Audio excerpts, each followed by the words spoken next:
ថតអវ៉ាន់នៅក្នុងស្តុកចាយឲ្យមិនចឹងអធិស្ឋានមែនតើមានអ្នកតាមដានចង់មើលអវ៉ាន់នៅក្នុងហាងទៀតចាអធិស្ឋានមែនតើមកដោយសារតែអវ៉ាន់ច្រើនពេកចំអ្នកលក់នេះគឺ review មិនអស់ទេហើយបើនៅក្នុងហាងវិញមិនមែនមានលក់តែស្លែមែនណាសូម្បីតែកាបូបអាវយឺតជាមួយនឹងពពួកសាច់ហូលនេះក៏មានដែរនិយាយពីថាអវ៉ាន់មកលៀនមុខតែម្ដងទោះបីជាហាងតូចប៉ិតណាខ្វះអីទិញទេបងអូនអើយដូចនេះជាប្រភេទសាច់កគុយខ្យងគង់កាបូបលុយប្រភេទបតោងសោ unboxing លក្ខណៈកញ្ចប់បែបនេះហើយ unboxing វិញមានច្រើនប្រភេទណាអាតូចអាធំចង់បានជាប្រភេទកតោចង់បានជាប្រភេទរបស់លេងអីគឺមានទាំងអស់សូម្បីតែកញ្ចក់បិទបែបនេះក៏មានដែរគ្រឿង accessory ខ្សែកកងដៃអីនេះគឺមានទាំងអស់ហើយបើតម្លៃអវ៉ាន់វិញគឺអត់ថ្លៃទេបងប្អូនចាស់និយាយថាហាងចាស់លក់គឺក្រោមទីផ្សារតែម្ដងអវ៉ាន់មួយគឺគុណភាពចំពោះស្លាវិញគឺនៅមានដដែលទាំងគ្រឿងធ្វើទាំងប្រភេទធ្វើហើយគឺមានស្តុកពេញបែបហ្នឹងតែម្ដងបើមីនីថយឬមួយក្លុកឡោតូចនេះវិញគឺថាមានម៉ូតថ្មីចូលមកច្រើនមែនតើគឺសម្បូរបែបមែនតើបងអូនមកគឺថាដកចិត្តពីកន្លែងហ្នឹងអត់រួចតែម្ដងអវ៉ាន់ក្មេងផងក៏មានលក់ដែរណាយន្តហោះចំបានរត់ក្រោះអីនេះ Minecraft ឆក់អីក៏មានដែរបងអូន Lego វិញគឺមានច្រើនប្រភេទហ្មងមានតាំងពីទូដាក់តាំងអីទៀតហ៎អាតូចអាធំអីគឺមានទាំងអស់តែម្ដង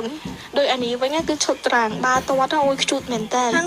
3188គឺមានទីតាំងនៅសំណង12ចិត្តសាយូណៃលើផ្លូវ218ផ្ទះលេខ38អឺ0ណាហាងបោះចាយគឺថាអត់ធំទេព្រោះដោយសារតែបើជាលក្ខណៈគ្រួសារទេតែនិយាយពីអវ៉ាន់វិញគឺណែនតែម្ដងចង់កំបងអនឡាញក៏មានដឹងជូនឲ្យខ្ញុំលេងឃើញចាយថត